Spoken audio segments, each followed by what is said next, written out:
ជាលើកទី1ដែលខ្ញុំធ្វើតាណាពេលយប់ហើយជួបហេតុការណ៍បែបបងប្អូនណានិយាយពីថាខ្ញុំភ័យអស់ព្រលឹងហ្មងសំខាន់ហ្នឹងគឺថាភ្លៀងសិចទៀតណាមកបែកកង់ឡានចំកន្លែងដែលស្ងាត់ហើយដាច់ស្រយាលមែនតែនខ្ញុំមិនដឹងថាបងប្អូនណាគាត់ជឿអត់ទេតែសម្រាប់ខ្ញុំគឺខ្ញុំជឿ50-50ហើយខ្ញុំមកជួបហេតុការណ៍រឿងបែបនេះមិនមែនក្បាលប្រលប់ទេណាបងប្អូនម៉ោង2ជាង7យប់ហើយទាំងដែលឲ្យហេតុហ្នឹងគឺតាំងពីថ្ងៃមកមែនតែចិត្តដល់ម៉ោងហ្នឹងគឺថាខ្ញុំញាក់ភ្នែកយកហើយខ្ញុំមានអារម្មណ៍ថាដូចនៅអត់សុខហើយខ្ញុំក៏ចេះតែនិយាយប្រាប់រំលឹកប្រាប់តកងឡានខ្ញុំដែរថាណៃបើឲ្យស្រួលបួលព្រោះបងញាក់ភ្នែកបងមានអារម្មណ៍ថាដូចអត់ស្រួលក្នុងចិត្តអីចឹងទៅប្តីខ្ញុំគាត់ជឿលើញៀនអារម្មណ៍ខ្ញុំមែនតើហ្មងព្រោះអីឲ្យតែខ្ញុំយកសពមួយព្រោះខ្ញុំអត់ងាយចេះយកសពទេតែខ្ញុំយកសពគឺដឹងតែឈុតខ្ញុំញាក់ភ្នែកគឺដឹងតែឈុតហើយអារម្មណ៍ខ្ញុំគឺកម្រខុសហើយបើនិយាយពីគ្រូទាយវិញខ្ញុំ50-50ទេតែដោយសារតែខ្ញុំជាអ្នកអូស៊ីអញ្ចឹងទៅយើងចេះជឿខ្លះៗតែរៀងរាល់ឆ្នាំឲ្យតែដើមឆ្នាំខ្ញុំឲ្យចិនសែម៉ែមើលទាំង12ខែកាលដើមឆ្នាំចិនសែគាត់ប្រាប់ថាខ្ញុំហាមធ្វើតាណាដាច់ខាតហ្មងខែ9អញ្ចឹងតាំងពីចូលខែ9នេះមកគឺខ្ញុំអត់ដែរហ៊ានធ្វើតាណាទៅណាគាត់ថាលេខខ្ញុំគឺឆុងខែ9ហើយខែ9ហ្នឹងគឺទ្វារនរកបាយព្រលឹងខ្មោចវិញ្ញាណអីតាមផ្លូវច្រើនអញ្ចឹងណាខ្លាចយើងធ្វើតាណាទៅវាមានគ្រោះថ្នាក់មានអីដល់អញ្ចឹងខែ9នេះគឺខ្ញុំបិទការងារហ្មងអត់ចេញក្រៅខេត្តអត់ចុះឡើងខេត្តដាច់ខាតខ្ញុំបាយកង់ឡាននេះគឺនៅក្នុងខេត្តទេតែគ្រាន់ថាជីក្រុងហើយចេញពីកម្មវិធីហ្នឹងខ្ញុំជូនបងប្អូនទៅផ្ទះកាត់ផ្លូវហ្នឹង2បកឲ្យបងប្អូនហើយអាលើកទី2ហ្នឹងជីហូហើយហ្នឹងក៏ប្រាប់តកង់ឡានខ្ញុំថាចេះអូនណែទៅមុខហ្មងក៏បកក្រោយទៅដូចមានអីតាមថែសាយើងដែរតែដោយសារតែតកង់ឡានខ្ញុំគាត់ប្រាប់ថាផ្លូវមុខហ្នឹងគឺតូចអញ្ចឹងតបកក្រោយសាតាឡានខ្ញុំធំហើយវែងអញ្ចឹងទៅក៏ពិបាកបើទៅរួចតែគ្រាន់តែរៀងពិបាកអញ្ចឹងគាត់សុកចិត្តបកក្រោយបកក្រោយមិនដឹងជន់ចំអីលឺសូលឡើងភូទៅលឺស្នូខ្ញុំឡើងភ័យហ្មងឡើងអស់ព្រលឹងស្រាប់តែមើលទៅគឺអស់ខ្យល់ធ្លាក់ដល់0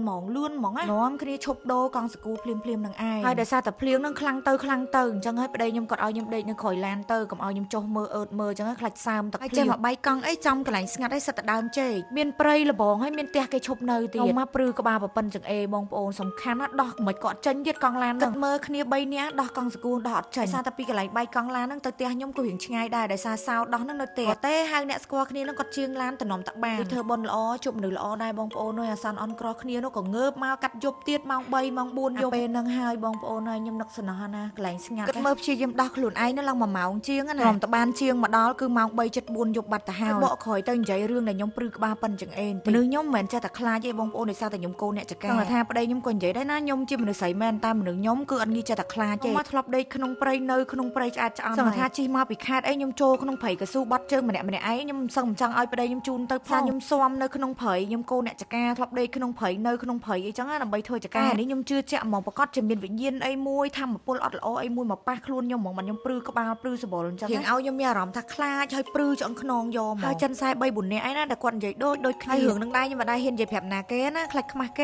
េថាខ្ញុំនឹងគឺមានញាណទី6ដូចជាកដោពីទេវតាអញ្ចឹងហើយរឿងញាណទី6ស្អីនោះខ្ញុំមិនដែរជឿជាក់ទេគេថាខ្ញុំនឹងមាននិស្ស័យមួយអមនុស្សភាគច្រើនស្រឡាញ់ចូលចិត្តហើយតាមជួយអមនុស្សអត់ល្អវិញណានិយាយពីថាបើចង់លងវិញក៏អត់ហ៊ានបង្ហាញរូបរាងឲ្យយើងឃើញដែរបាបលេងសើចយើងនឹងក៏បានតែពេលដែលរិស័យយើងកំពុងតែធ្លាក់កំពុងតែឆុងដែរមើលណាបងប្អូនហើយបែកឡើងធំហ្មងអញ្ចឹងមិនបែកភ្លាមលេងអស់ខ្យល់ភ្លាមហើយខ្វះពេលលេងសើចមួយយើងលេងសើចឡើងចង់ភ្លឺគេថាបើខ្មោចលងមែនណាតែចិត្តភ្លឺមន់ល្ងាវវាទៅវិញហើយខ្ញុំចង់សួរបងប្អូនថាបងប្អូនជឿអត់រឿងញៀនទី6ជឿអត់ថាមានអមនុស្សអត់ល្អនិងមានអមនុស្សល្អសួរដូចឆោតហ្មងបងប្អូនជឿរឿងខ្មោចលងខ្មោចអីហ្នឹងអត់ហើយជាចុងក្រោយខ្ញុំក៏ចង់ចែកម្លែកទៅកាន់បងប្អូនអ៊ំពូមីងណាខ្លះដែលគាត់កំពុងទៅជួបបញ្ហាសក់ជ្រុះហើយធ្លាប់សាកល្បងប្រើផលិតផលច្រើនហើយក៏អត់បាត់ជ្រុះហើយក៏អត់ដុសសក់ឡើងវិញសោះអ្នកខ្លះជ្រុះហើយដុសឡើងវិញប៉ុន្តែដូចដើមទេសក់គាត់ស្ដើងជាងមុនអ្នកខ្លះជ្រុះទៅគឺអត់ដុសវិញទេឡើងតពេកឡើងឆក់សែន highly recommend ខ្លាំងជាមួយនឹងឈុតសាប៊ូកក់សក់មកតៃហើយបើសិនជាបងប្អូនអ៊ំពូមីងបានប្រើជាមួយនឹងស្ដេចទឹកថ្នាំប្រូសក់ហើយប្រើជាឈុត3មុខ3 step អញ្ចឹងគឺបកាយមែនតើជួយកាត់បន្ថយនិងបញ្ឈប់បញ្ហាសក់ជ្រុះនេះនិយាយទៅអ្នកប្រើឲ្យតែសើគ្រប់គ្នានិយាយទៅល្អបកាយណាស់និយាយត្រង់ឥឡូវអ្នកដែលប្រើឈុតសាប៊ូកក់សក់មកតៃហៅតែឈុតដាក់ជីឲ្យសក់ទេសារតែប្រើជាប្រចាំទៅនិយាយពីថាសក់ដុសលឿនដុសក្រាស់ញុកក្បាលអ្នកដែលមានបញ្ហាសក់ជ្រុះប្រើឈុតសាប៊ូកក់សក់មកតៃដំបូងខ្ញុំណែនាំឲ្យកក់រាល់ថ្ងៃពេលអន់ថយជ្រុះឲ្យចាំយើងកក់មួយថ្ងៃម្លងមួយថ្ងៃមកហើយធីបសម្រាប់ដែលចង់ឲ្យសក់ដុសលឿនដុសក្រាស់ឲ្យបញ្ឈប់សក់ជ្រុះបានលឿនសូមមេត្តាកុំខ្ជិលកក់សក់ឲ្យសោះព្រោះមិនថាប្រុសមិនថាស្រីណាតែសក់យើងវែងសក់យើងក្រាស់មើលទៅលើកសម្រស់ហ្មង